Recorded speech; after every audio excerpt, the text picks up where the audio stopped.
So to your point, C-sections save lives. They're not evil. Sometimes people need them. And it can be really hard, even in hindsight, to know if it was necessary or not, because no matter what, the doctor feels like they're right and you don't know what could have happened. Um, but there are consequences. Surgeons typically don't like to operate in places they've operated before. Like if you're a neurosurgeon and you have to operate in the same place that you operated before, that's a bad day for you. But for, an OB/GYN, that's a Thursday because most moms have more than one baby. And the reason why it's complicated for a surgeon is that the first time you do a C-section, it's really straightforward. But the second time, there's scar tissue that you have to deal with. And not to get graphic, but like I've done C-sections where it's a second or third time and it's like a melted box of crayons that you're operating on. And it can Yeah. get much more technical and more dangerous for the mom and for the baby.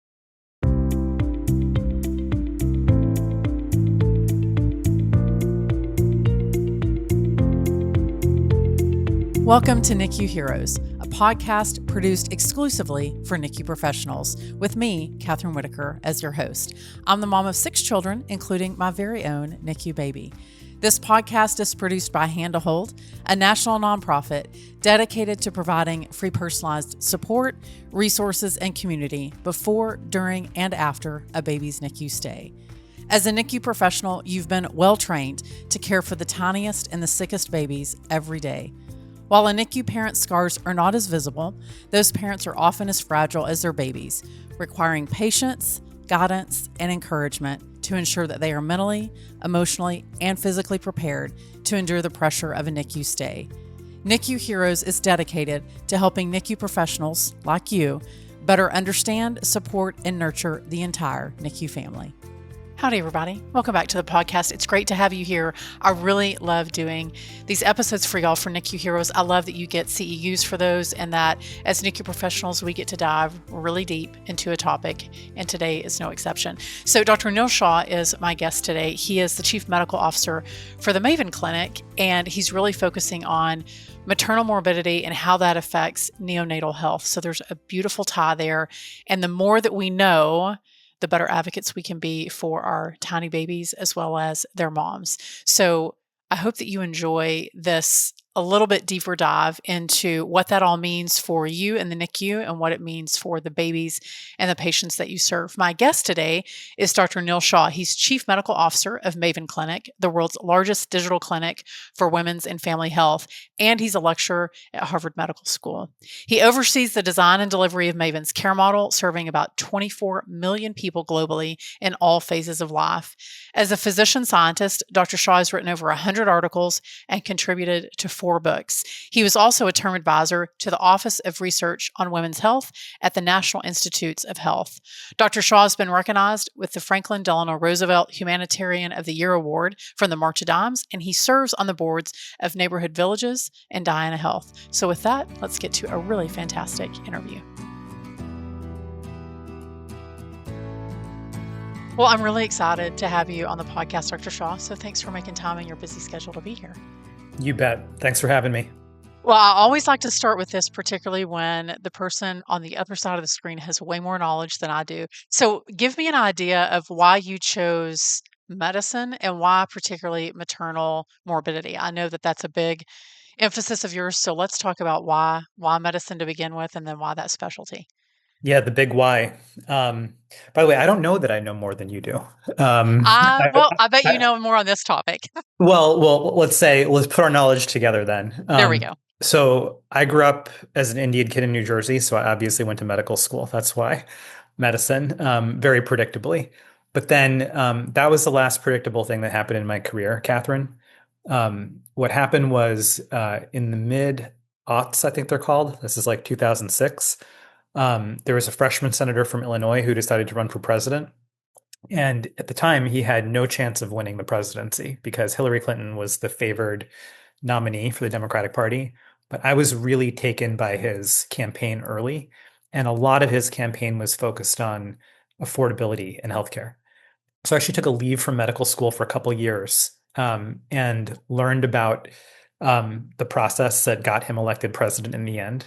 My first startup was, and the first ever digital campaign, the first time 18 to 22-year-olds voted in a meaningful way, was Barack Obama's 2008 2007 to 2008 campaign. What brought me to women's health was a version of that experience. It was the fact that everything that we were doing to make healthcare more affordable was aimed at people over the age of 65 because Medicare is the 800-pound Right. gorilla in healthcare. Meanwhile, I was a man in my mid 20s. I didn't expect to go into women's health, but all of my friends and family were in the phase of life where they were starting or growing their families. And I felt like they needed help too. In fact, I still think, not to get political, but I still think our current political moment is best explained by the failure, honestly, of our systems to meet the needs of people that are in this phase of life. And so that's what brought me into it. And then, of course, it's cool to help deliver babies. So that's my why.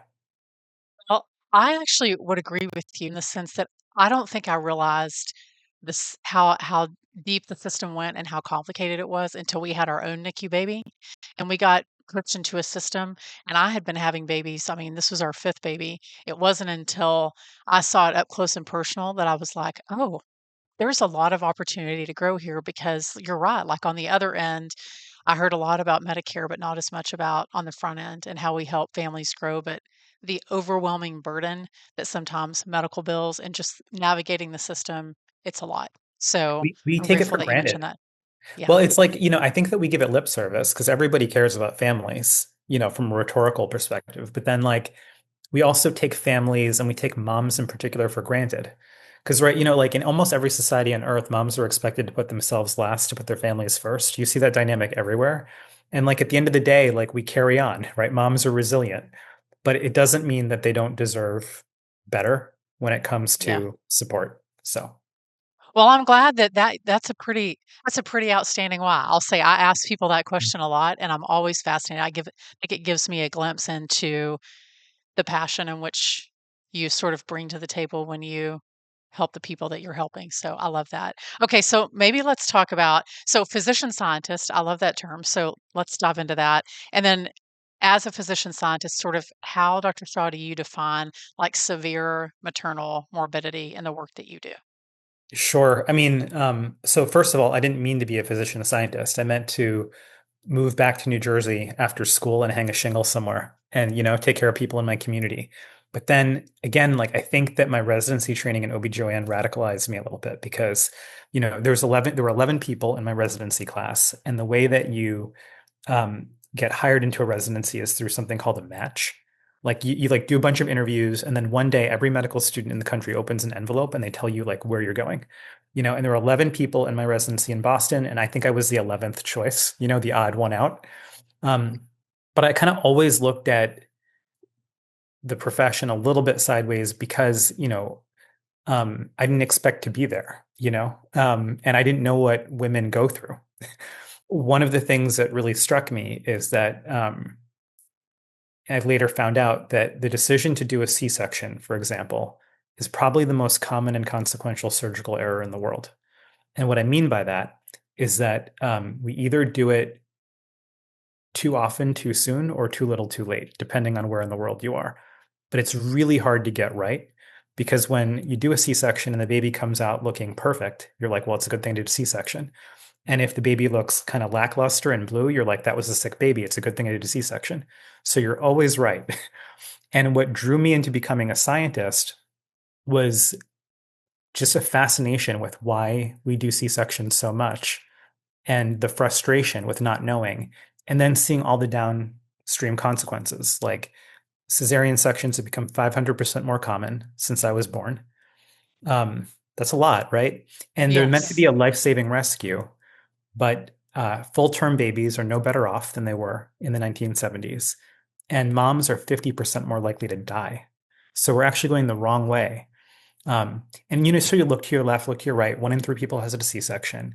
And at least 1 in 10 people, and maybe 1 in 8, depending what part of the country you're in, their baby was in the ICU. And that can't be the best that we can do. So that's why I became a scientist. And when we talk about morbidity, that's a technical term, but it's reflecting the fact that survival is the floor of what people deserve in giving birth. So we Basic. look at Right. mortality, right? But then we're like, well, what else do people deserve? They deserve to come through unscathed. That's what morbidity is. Like, did they have a hemorrhage? Did they have a major infection? Those are morbidities. But then, like, the ceiling of what people deserve is more than that too. It's like, you know, having a birth experience that's empowering Yes. because you see that happen sometimes and it's amazing. And you would want that for everybody. I love that you mentioned that. So I have given birth every way that you can give birth. I have given birth vaginally with drugs. Vaginally, I did a VBAC, and then I had a C-section in the middle of that. And I can say that I was grateful that my OB-GYN told me, "Hey, Kathryn, just because you had one C-section doesn't mean that you have to have another one." And I Mm, don't think that that was the narrative that I had heard all along, but I was really grateful for her. She's like, "I think you'd be a great candidate. I think you should give it a shot." mm. So I think that this idea that because I had a ton of friends who had C-sections. They're not evil. I don't think that they're terrible, but I think to your point, they shouldn't necessarily be the first place that people go. Like there's a lot to talk about there. So what so when you talk about the vast disparity of like you have the perfect baby that comes out or the really sick baby that comes out. So where's the sweet spot, Dr. Shaw, of C-sections? Well, we don't know exactly, but probably a 500% increase isn't where we want to be, especially because we're Right. not seeing the benefit. And then if you look across the country, hospital by hospital, C-section rates go from 7% to 70%. So that can't be right. They vary tenfold. And then when you only look at low risk moms, it actually varies 15-fold. And what that means, Kathryn, in like plain terms, is that your biggest risk factor for getting a C-section isn't your needs, it's which door you walk through, Hmm. right? Like, in a town like Boston, where I am, there's like many places that deliver babies within a few miles of each other. And literally, which hospital you go to is your biggest determinant of what happens to you. And that doesn't feel right. So, to your point, C-sections save lives. They're not evil. Sometimes people need them. And it can be really hard, even in hindsight, to know if it was necessary or not, because no matter what, the Yeah. doctor feels like they're right and you don't know what could have happened. Um, but there are consequences. Surgeons typically don't like to operate in places they've operated before. Like if you're a neurosurgeon and you have to operate in the same place that you operated before, that's a bad day for you. But for, an OB/GYN, that's a Thursday because most moms have more than one baby. And the reason why it's complicated for a surgeon is that the first time you do a C-section, it's really straightforward. But the second time, there's scar tissue that you have to deal with. And not to get graphic, but like I've done C-sections where it's a second or third time and it's like a melted box of crayons that you're operating on. And it can Yeah. get much more technical and more dangerous for the mom and for the baby. That's so interesting that you say that. I have a great friend. She had 5 C-sections, and I remember she was in the room with me just before I had mine, and I remember thinking, "Well, she's done it 5 times, surely I can do it once." But I do know that she told me, she said it just gets more complicated every time that we do it. Yeah, but I'm curious how you thought about doing a VBAC. So my doctor before I entered into the C-section said, "I want you to labor. I want you to see if we can deliver this baby vaginally." And she gave me all day, and we saw Were you some on board with really that right away, or were you kind of hesitant? Like, how No, did you you know what? feel? She was a really confident doctor, and I Hmm, really trusted her. hmm, And she had been practicing for 30 years. And I was like, I felt the same way. I was like, if I can deliver this baby vaginally, we knew that he was going to spend time in the NICU. He had some other mitigating factors, so we knew that was gonna be the end game. But she said, hmm. "Let's see if we can do this the normal way." And I said, "All right, let's try it." And we did it all day, and then we sort of, I think, both came to the same conclusion at the same time. He was struggling, the heart rate was dipping. There were a lot of factors that were leading into that. And so I think it was a slow walk towards C-section, but she really wanted to give my body the chance to do it if I could. And then following that C-section, probably just 2 days later, I mean, he's in the NICU. She sat down on my bed and she said, "You may not be thinking about any more babies, but if you do," and this would have been baby number 6 after the NICU baby, she said, "But I want you to consider it." And so it took me 4 years to be like, "All right." And we did it. And it was the most empowering, the most healing birth that I've had of Wow. all of my children. So I love that I had all those experiences. I don't regret any of them, but I'm really grateful for her wisdom that it wasn't just a snap decision that she made. I think best case scenario, we made the best decision with the information that we had, and it ended up being a beautiful and empowering thing. So thanks for asking. Wow. Nobody ever asked me questions on the podcast. Yeah, So sorry. no, that's good. That's good. Um, okay, so I know that you talked about which door people walk into sort of dictates what kind of birth that they have. What about like globally, Dr. Shaw? Like how does the country that you live in affect the end result of the maternal outcome of that mom? I know that's got to vary pretty widely depending upon what countries we're talking about. It does, but it's not even at the country level. I mean, um, places like Brazil and India, they have very high C-section rates. And you've got, parts of the world like Malawi where it's just too low, you know.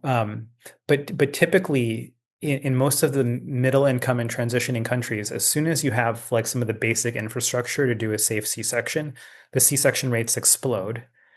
And the outcomes usually don't follow. Like I wrote a paper, must have been about 10 years ago now, in the Journal of the American Medical Association, where we looked at 175 countries and we looked at their C-section rates and we looked at survival for moms and babies. And basically past like 15 to 20%, you don't see much benefit anymore. And then like, you can take a place like India and there's a private system and a public system. And there are a lot of different factors here, but the thing about C-sections is that generally speaking, they generate more money for the facility, the hospital, the doctor, not always, but generally. And they're also predictable. So like you might have a hospital in New Delhi where, during the day, the C-section rate is 100%, and at night it's 0%. And it's like, that's not a naturally occurring phenomenon. Wow. Okay. So how do you I guess when it comes to a high risk pregnancy, Dr. Shaw, how do you determine this particular birth method is going to lower the risk for not just the mom, because there's a baby involved here too, because I know that we talked a little bit about the outcome of the moms, but like you said, some of those babies end up in the ICU anyway. How do you sort of figure out, okay, these factors are high risk, and then this is what's going to lead to either an ICU stay or a regular just nursery stay for that baby? Well, I think the first thing is that understandably, we have a very low risk tolerance when it comes to pregnant moms and their babies. And so we go to extraordinary lengths to prevent something that is very uncommon. So let me give you an example. There is a complication in childbirth called an amniotic fluid embolism. It's like a mouthful, but it happens 1 in 100,000 times. And it's the most catastrophic and dramatic thing that you can imagine. Because what happens is, and it usually is timed at the exact time the delivery is happening, you get cardiovascular collapse, the mom's heart stops, and then you get unstoppable bleeding. It's a really, really terrible thing. But we only see it 1 in 100,000 times. And I remember like 2 weeks into my intern year, training and residency at Brigham Women's Hospital in Boston. It's like 2009. It happened. I was the intern assigned to a patient. She was talking to her husband. She was comfortable with an epidural, and she just went slack and blew. And as her baby was delivering, uh, her heart stops and she starts bleeding, more blood than I've ever seen.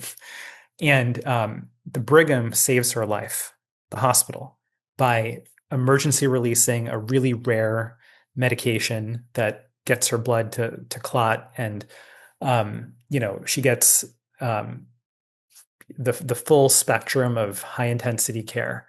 And we save her life. And it's an extraordinary rescue. And it like almost perfectly illustrates how our health system is designed to do these heroic rescues. It also, though, like, when you make the decision to be able to do that, it has consequences for the other 99,000 people. And if you step back, what defines an ICU is not the presence of a ventilator, it's the ability to staff one nurse to one patient. So, like the cardiac ICU does that, so does the labor floor. It's the ability to adjust medicine on a minute to minute basis. So, the cardiac ICU does that, but so does the labor floor with oxytocin. And the only difference between the labor floor and the cardiac ICU is that the operating rooms are attached. So the labor floor is actually the most intense treatment area of the whole hospital by far for what are basically the healthiest people. And so then you're like, okay, If we take 99% of American women, we put them in ICUs and we surround them by surgeons, what do we expect to happen? We're probably going to do too much surgery. Yeah. Wow. Okay.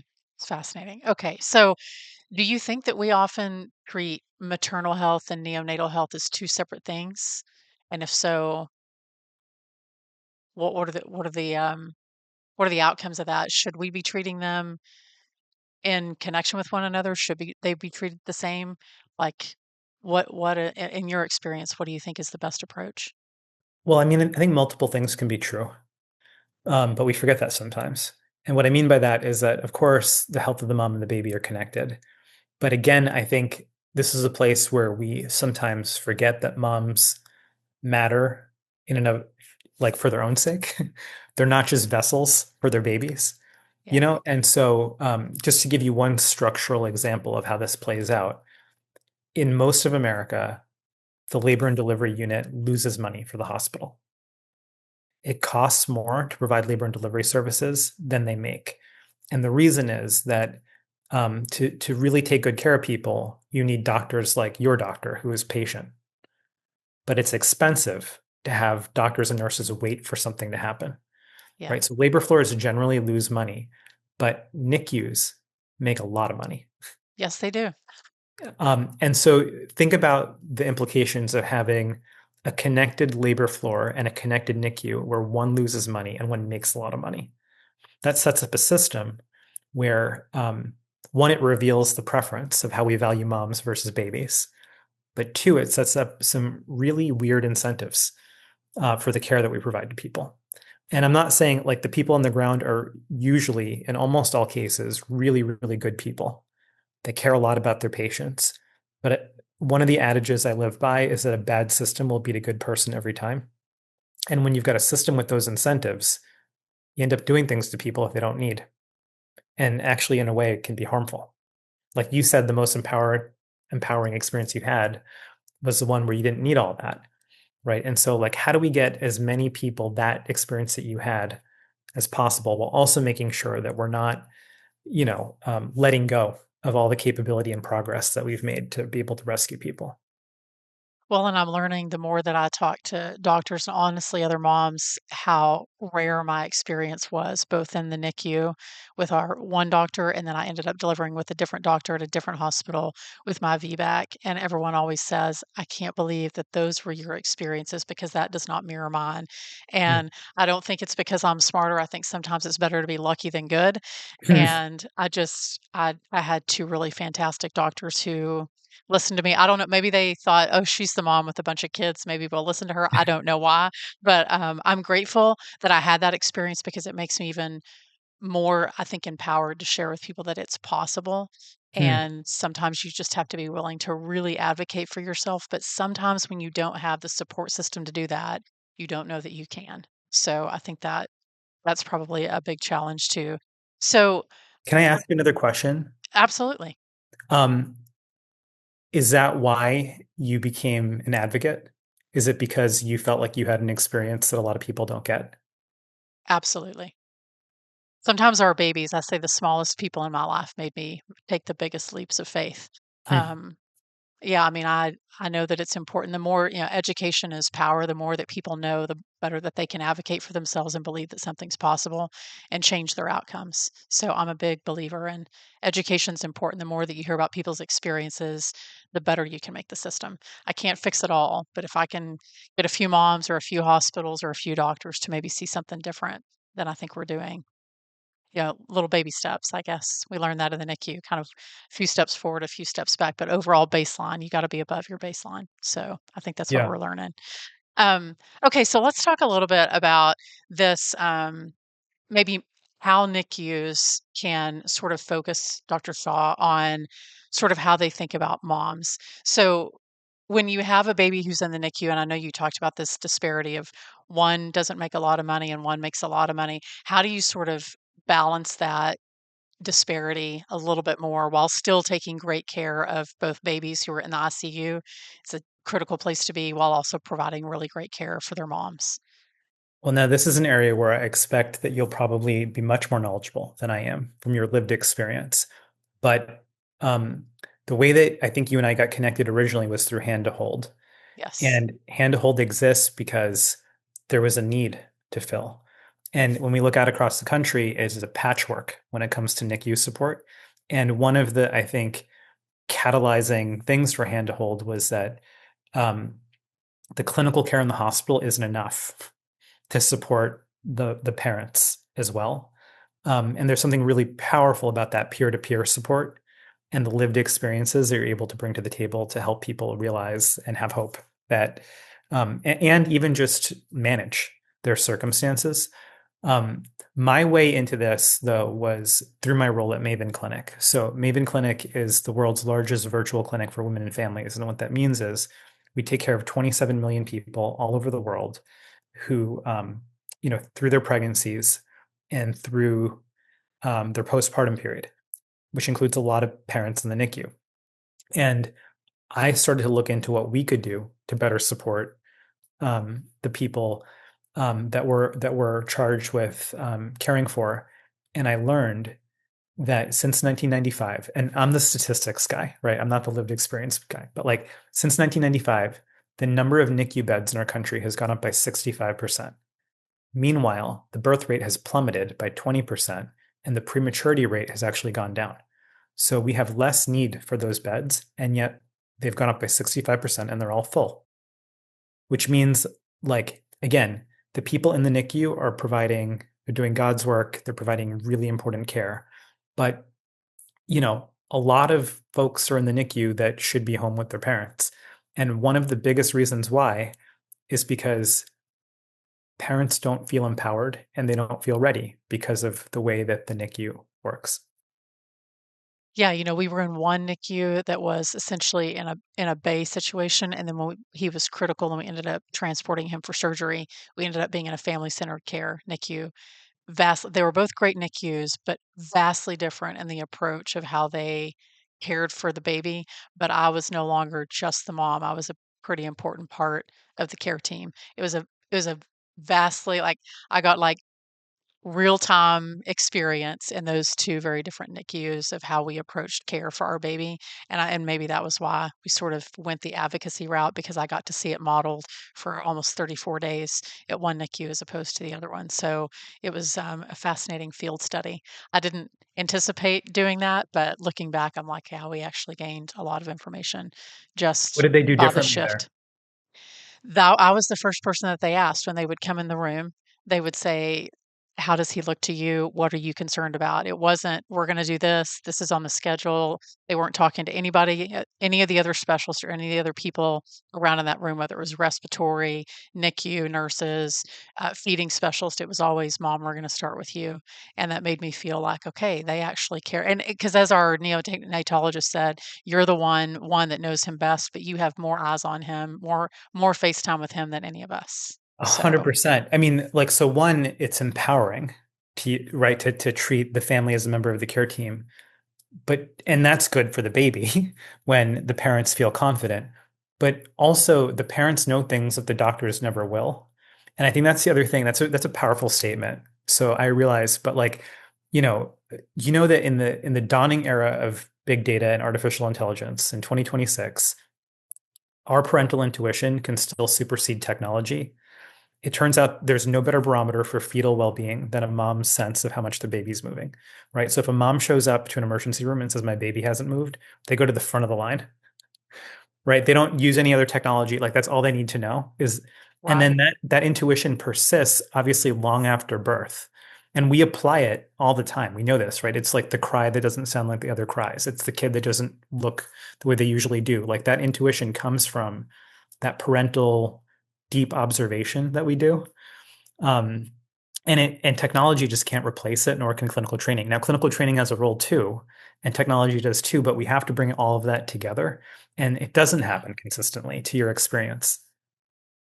I'm glad that you mentioned AI because I know you're a data guy. So, I know that AI, we've talked about it a little bit with some of our other guests of the benefits of it, that there are parts and pieces that it can maybe be more proactive rather than reactive because it's looking at trends, it's looking at things that while you could see those individually, sort of extrapolates those and puts them all together and sort of allows you to see the bigger picture. So I can absolutely see the benefit.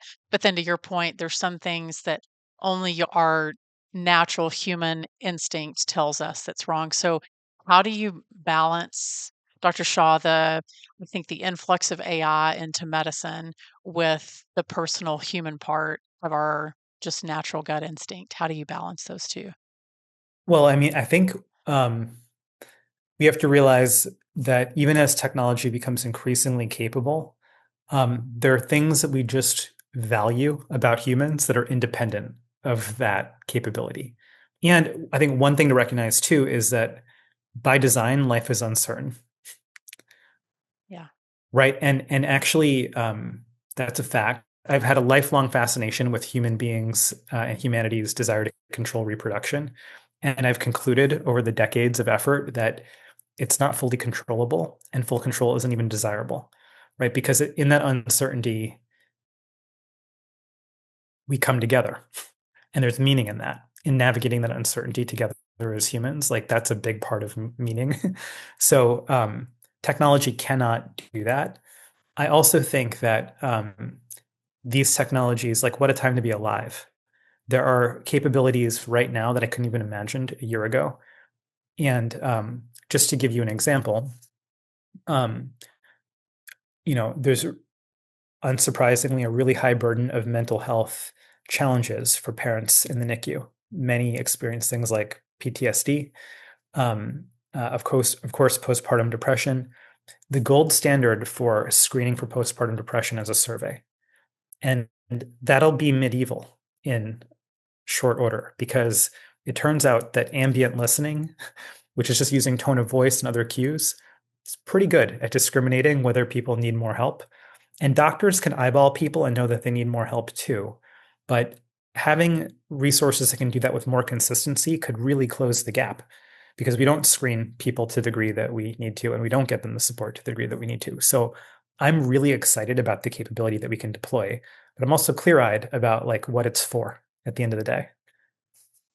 I think that's the key is it's not just for information's sake, but like what's the why? Going all the way back to why you chose medicine, like what's the why? My husband always asks that to our kids, like, I hear that you want to do that, but can you tell me why? Like what's the end game here? And I think if we can keep asking ourselves, not just using it for technology's sake, but like what are we trying to do with it? I think maybe helps us figure out what to do.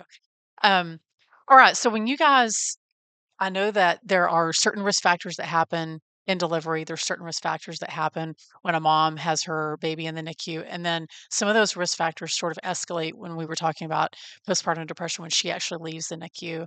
Dr. Shaw, what are some things that you see when a mom leaves the NICU that might be concerning that either might land her back in the hospital or might be a negative influence for her baby that's still in the NICU? Because I know that sometimes when we're discharged, there's a lot of factors that may increase our ability to to maintain our health just because of all sorts of other factors. So you can give us an idea what some of those might be. Sure. I mean, the NICU is interesting in the sense that it's the only part of our health system where people go right from an ICU to home Right. with no There's no stops in step between. down unit. Yeah. There's no step down unit. Sometimes there's a visiting nurse, but there's no like an adult would go, right. They would go from an ICU to a step down unit to a normal floor to a skilled nursing facility or rehab, right? There's like gradients, but you go right from like the most intense form of care to home. So that's one thing that's really unusual. The other thing is that usually as babies are getting closer to discharge, like they're able to keep up with their like physiology, right? But the milestones are like, can you maintain your oxygen levels and can you feed and grow? It's like things like that, right? And there's this gray zone, right? There, when you talk to neonatologists and social workers and nurses, I'm sure you've heard this term. They talk about babies being feeders and growers. And in like the average NICU, like 75% of the babies are like feeders and growers. The other 25% are getting ICU level care, but the feeders and growers are just waiting to Yeah. like hit a somewhat arbitrary threshold. And so what you see is like huge variation in when doctors and parents feel comfortable sending babies home. It's not the same and from hospital A to hospital B. And they're always afraid that they're going to do it too soon and then the baby will have to get readmitted. Or God forbid something terrible happens and the baby has an event at home where they get hurt. Um, so I think that's sort of the common case. And one of the things I'm really excited about as I look at how people are trying to solve this problem is now that we do live in this world where we have AI and remote monitoring and different kinds of technologies, is they're trying to allow babies to go home with their parents with like a nasal cannula of oxygen, right? Or they're allowing babies to go home with a feeding tube. But they're not only empowering parents to be able to manage those things, but they're using some of the monitoring technology that exists in the hospital so that they can support the parents with clinical care if they need to and provide that reassurance. And it's not about like trying to get people out of the hospital prematurely. It's more like, again, like it's, as you know so well, it's really hard to be a NICU parent with a baby in the NICU. The schlep into the hospital, the paying, the whatever you have to pay for parking, the like not being there all the time. And so these are some of the directional things that I think could help a lot. So when you were talking about PTSD and postpartum depression, like rates of those among NICU moms that you work with, Dr. Shaw, like I'm sure they're higher than if you just go to the hospital and just have a baby. So kind of give us an idea of what those rates are and what they look like for moms who have babies in the NICU. Well, I will say I'm not sure how well measured this is, but I think postpartum On depression, the the on the incidence low rate, side or the high side? I think it's undermeasured. Yeah. Meaning like the official statistics are probably lower than the reality. I also think, by the way, there's like a clinical threshold for us saying you have like postpartum depression, but short of that, there's still a lot of distressed people that need help, right? Like, so I think I don't actually, I've never met a NICU parent that didn't experience distress. So I would put that at 100%. Postpartum I would depression I would officially is agree. like 10%, but I think it's undermeasured and it's probably more like 20%. PTSD is officially something like 25%, but I think it's undermeasured and it's probably higher, especially because it often manifests in a delayed way. I've talked to NICU parents where they tell me it's actually years later that I realized my husband was traumatized too. And it came out in this odd way when he had to go to the hospital for something and he realized like he didn't couldn't handle being in the hospital again.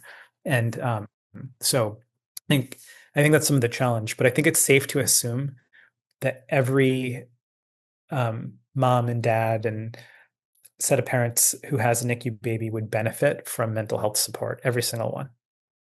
I recently had a conversation with a dad. So he's a 20-year military veteran. He had combat experience in Iraq and Afghanistan.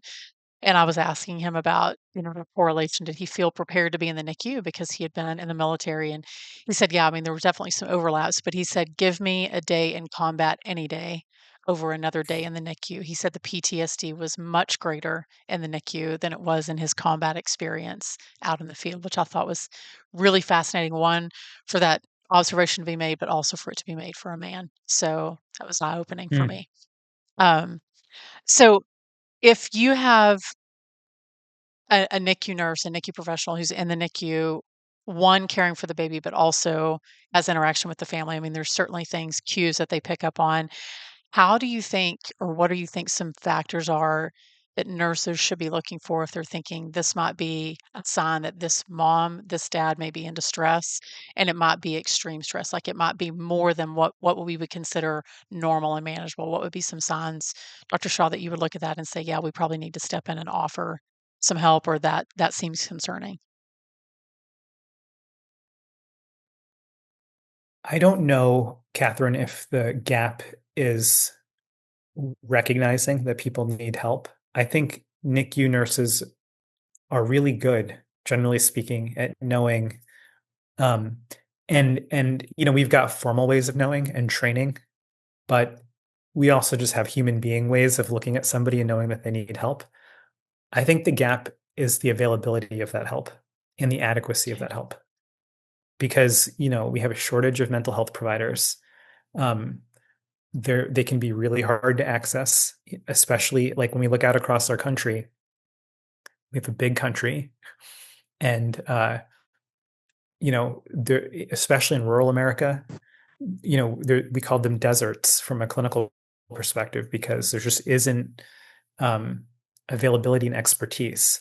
And then, it's not just about mental health, it's also about having social workers available to help you figure out how to manage your life. And it's about ideally having something like Hand to Hold, which is a perfectly constructed program that needs to scale everywhere, right? But doesn't exist everywhere yet. Um, where you have peer support too, and you have like a village of people that have been through similar things. So how do you bridge that gap, Dr. Shaw, between cities that have, metropolitan areas versus rural areas?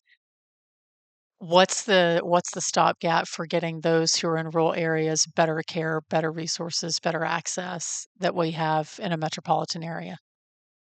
It's a couple things, but one, let me just lay out the challenge. The farthest you have to drive from any point in Kenya to get to a hospital that's qualified to deliver your baby is 3 hours. The farthest you have to drive from the panhandle of Oklahoma, or from just like, let's say, in the heartland of our country, there are places where you have to drive further than 3 hours. Okay, so that's the challenge. But the answer is number one, we have to care about rural families or like even urban underserved families, because you can be in Boston and live in Dorchester, but access is 3 city buses away and it's just not practical with a newborn, right? So like Right. no matter, or Ward 8 of Washington, D.C. is notoriously challenging. Like I think we have to care about those families and we have to look at vulnerability through the lens of geography as much as we look at it through the lens of gender and race and other things that we care about in public health. That's number one. And by caring, that means like we have to actually invest in building the physical brick and mortar infrastructure that those families deserve. That's the responsibility of our government. The second thing, though, is I think that part of why this is, what a time to be alive is that we have digital health that has become normative. And Yeah. the reason why I moved from a brick and mortar setting to helping run a large virtual clinic is because I actually think, um, if you live in the Delta region of Mississippi and there isn't proximate support, um, taking like, NICU support and making it accessible 24/7 through your phone, or taking mental health support and making it accessible in that way can be game changing for people. So I think it's both. We need the physical support, and Right. I think digital support can go a long way when there are geographic challenges. Yeah, I grew up in the Panhandle of Texas, so I know how that feels. We were hours from hospitals that could help us do what we need to do. Um, so, what I think when it comes to you mentioned different communities of how they may be underserved, whether it's skin color, socioeconomic status. I know that's been a big part of your research. Where are we failing them, Dr. Shaw, and how can we do it better? I know that's a big Okay. question. No, it's not a big question. It's actually crystal clear to me. Um, the hesitation for me is that it's become more difficult to talk about in 2026 than it was in 2020, say, right? Because we're living in a moment where when we look at people who are advantaged and disadvantaged, and we try to talk about it in terms of race, um, it is more polarizing than it should be. But Yeah. again, I'm a numbers person. And so, as I was trying to understand as a researcher how to better support moms, I was shocked to learn that maternal mortality is going up, as many people were. And then when I double clicked to try to understand why it's going up, the only explanation, Kathryn, is that the gap between people who have advantages and people who don't has gotten wider over time.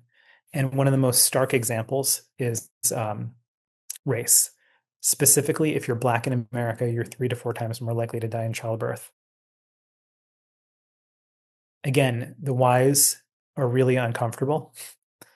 Yeah. Um, but we've seen pretty consistently that when, for example, Black people have concerns, even about pain, the healthcare system is slower to respond.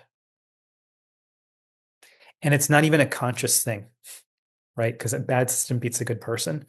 But even for me, um, my medical textbooks taught me to stereotype.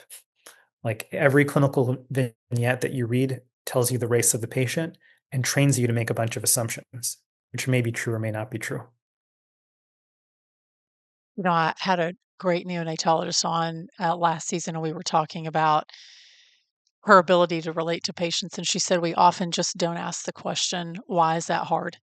One of her Oh my patients was gosh, having yes. a difficult time getting to the hospital. And she said, so let's talk about that. Why was your reaction this way? She said, we're quick to make an assumption instead of just asking, well, maybe if we dig a little deeper and ask the why, we can better understand because our perceived experience, we may look at it one way and say, oh, well, of course you would do this. And then someone from a different perspective says, well, that wouldn't be my default. And she said, so if we can become curious, not judgmental, we can serve our patients better. And I really took a lot from her conversation. She was talking about a conversation that she had with a fellow family. And I was like, that makes a lot of sense. And I said, I'm not sure if I would have seen it that way had I not had all these beautiful conversations with all these different people in various parts of medicine. I just wouldn't have been as curious, and the NICU made me much more curious. So I think your point's well taken. I want to give you two examples of how I messed up. One, in my own prenatal clinic, I had an African American patient come to see me for care, and I noticed that she didn't come to a lot of appointments, and I assumed, um, I don't even know what I assumed, but I later learned she was a critical care doctor at my own hospital and didn't show up because she was busy and kind of like I wasn't adding a lot of value in those clinics. She came when she felt like she needed to. Another example is again from my intern year. Your only job as an intern is to look at people with your eyeballs and know if they're sick or not. Right? You're not expected to know anything else, how to do anything else, but you have to like go report up the chain if somebody's sick and you need help. That's what you have to be able to do on day one. And you're trained in medical school to know that if somebody is post-operative, they've just had a surgery, and they look pale, they might be anemic, right? They might be bleeding, and that's a complication to look for. But if you've got dark skin, you're not going to be pale. And so you might be Right. more delayed in reacting, right? And so, um, again, it's all these like very subtle, almost subconscious things in your mind about how you're trained and how you're meant to react that can lead us astray. And when we look out across our country, we're led astray a lot, clearly, because there's no other explanation for this disparity that we see. Yeah, and I don't know that I would have seen it as clearly had I not, like I said, had so many great conversations with people and just started asking why and the questions. And then then you start to see them as actual human beings, as actual people that want the same things that you want. We want our babies to leave the hospital in the best possible health that they can, for people to have as much support as they can. And some people have more access to that than others. And so I'm grateful that you spoke into that. So if you could implement, I'll just say, like, if you could implement three changes in a NICU that we're not currently doing that you think might address some of those things that we've been talking about, what would those three changes be? I get three. One You would can get be, you can get more if you want more, but I was gonna well, get I think what first comes to mind is I think that it's a lot to go from the ICU to home. Why yeah, don't we have uh, nurseries? And there are structural reasons for this also. Right now, if you're a hospital, you can't just decide to open a nursery and staff it. It's complicated. And the way that NICUs are staffed is really complicated. Um, but we need to have something that exists between the ICU and the home for babies, especially when the incidence of needing the ICU in our country right now is 10 to 15%, right? That's a lot of people that we're not serving well by bringing their babies from the most intense kind of care right to home. do you think that that would prevent the bounce back into the NICU if we had that step down? Yes, and I also think that it'll help with like being in the ICU is fundamentally disempowering, right? It's just like there's Yeah, even with really good care where you're involving the parent, it's a very stressful place for a family to be. Um, and I think, you know, if you're not next to the baby who's really, really sick, but in a different environment, it's a better environment to heal in. There's no environment that's better to heal in than the home, if you can, sure. right? But I think that would help. Yeah. Um, Okay. I don't think that it should be the case that the labor and delivery unit is the loss leader and the NICU is the cash cow. I think that combination is toxic. And so we've got to figure out how to invest in what we value. So if we value moms, we need to invest there. Yeah, Maybe for my third one, that we have to make the kind of peer support that Hand to Hold provides available to everybody. It can't be just you're lucky enough to be at the right hospital in Texas. I agree with you. I'm grateful that we're nationwide and in some places stronger than others. But yeah, we just there's a lot to be said for someone that you can talk to that understands your circumstance so you don't feel like you're on an island by yourself and someone who's been through it. I think it certainly made a huge difference for us, both on the receiving end and on the giving end, both. So what do you think when it comes to complications, Dr. Shaw, that like most overlooked complication that you're like, man, if we address that, we could fix a lot of things. I think, I'll tell you something I'm excited about. I love that. For all of human existence, going back to like ancient Egyptian texts, um, preeclampsia has been this scourge in pregnancy where we don't really understand what it is, but it's a condition that affects every vital organ in the mom and seemingly crops up at random. And it's one of the driving reasons why babies end up getting born prematurely and Yeah. why it's really dangerous to moms. We've had no idea how to predict it really, or even what it is until now. But this is almost science fiction. Within the last couple of years, and we're on the verge of this being like a commercially available capability. Um, we've figured out that we can find the baby's RNA, their genetic material in the maternal bloodstream, and amplify it and find a signature that predicts preeclampsia, severe eclampsia months in advance in someone who has no apparent risk factors. So I think that's game changing because what that means is we have enough precision to know what preeclampsia is. And it's actually not one thing, it's probably like five or six or seven things. And, we've had this challenge for all of human existence that right now is just coming into clarity. And the next step, once we have that level of precision in detecting it, is targeting it with a therapeutic. So maybe for the first time in human existence, we're on the verge of being able to fix it. I mean, and if you could reduce preeclampsia, there goes half your more than half your admissions in the NICU. I mean, the statistics have to be huge. Yeah, And not only lowered admissions in the NICU, but I'm also thinking of the moms here that not having to go through some of the severe effects of preeclampsia and just the added stress of whether that's, taking time off work, not being able to care for your other kids, your own health, and like preeclampsia does hard things on a body, and not just to the baby, but to the mom as well. Oh, I can't wait. Okay, so this is exciting. I'm as excited as you are about that. Um, all right. So what do you think is a metric that the hospital doesn't track, but they should track? Because do you think that that would affect some outcomes of both neonates and their moms? we should care about what parents are going through. And parents will be very grateful to their NICU care team no matter what. Also, as an obstetrician, they'll be happy if their baby has the right number of fingers and toes or whatever. Like, like the bar is too low. So I wish that we had a way of, we actually do have a way. If I could wave a magic wand, we would hold hospitals more accountable for providing the care that you got when you switched hospitals. And we would measure empowerment and agency among parents because that's what every parent deserves. And hospitals can make a tremendous difference in either providing it or creating the opposite. And I see both. Okay, I love that. Well, you mentioned it a little bit earlier about the work that you do with the Maven Clinic, so I want to dive into that as sort of our final questions here. So I know that you talked about it being digital and that you serve millions of people. So give us an idea of what that structure looks like, how people can access it, and what you do for people that maybe don't have access to a physical hospital and how you help them. Sure. Yeah. Well, hopefully everybody has access to a physical hospital because we need physical Yes. hospitals to deliver babies. You cannot deliver a baby through a screen, even in 2026. But I also think, there's some things that can only happen in the physical world, like delivering a baby.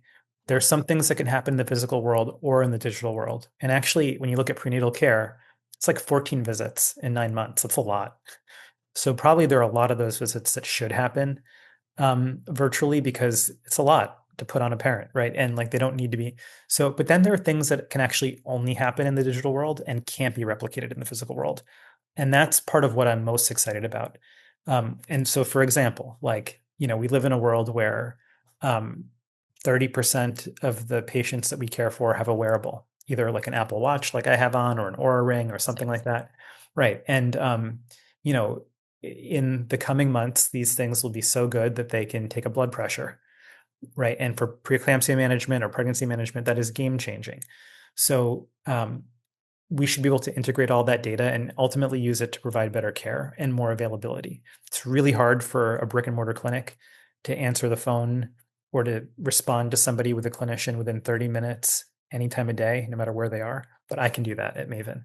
No matter where somebody is in the world, within 30 minutes, whether it's a lactation consultant they need, or a nutritionist or a mental health provider, we can do that. So the way that we work is both through employers or unions, or really anybody who purchases healthcare in bulk, health plans, Medicaid systems, and they usually sponsor access to Maven. And then once people have access to Maven, they have basically unlimited ability to meet with clinicians like this. And it's the difference between, like, I think my friends and family who can call me whenever they want when they have a pregnancy question, and like everybody else. But like we're creating that capability for everybody, and finding that it's game changing. If your employer doesn't sponsor Maven, there's also a way to access it directly as a consumer. I love that. I was just getting ready to ask you, just how many phone calls do you get from your friends and family of, hey, I just have this one quick question? Honestly, not as many as I wish I did. Because it's one of the privileges of being an obstetrician is that you're involved in these really meaningful moments in people's lives, and you can add value even when you're not performing surgery. In fact, some of the most memorable things I've been able to help people with is just reassuring them, or Yeah. just that quick phone call that didn't require an electronic medical record or a stethoscope. And so I love it when friends and family call. I'm just now middle-aged, and so it just happens less than when I was younger. Yeah. Yeah. Well, I know that when we were on our way, when we were following the ambulance with our son, the first phone call that made was to my college roommate who is an OB-GYN here in Austin. And I said, I know that you're a doctor, but I need your feedback as a friend. This is what's happening. What do you think? And I was really grateful to have her on the other end of the line. So I'm sure that those people that call you are like really grateful to have you on the other end of the line, even though you certainly don't look old to me. But I think that sometimes we go through different seasons of our life and people need us in different ways. So Dr. Shaw, this was super fascinating. I could have asked you a million more questions, but I'm looking at the time and I know we have an hour. But thank you for the gift of what you do. I love the connection between physician and also scientist, that you have the data, but you also have the heart, and how you serve moms and their babies. It's really impressive.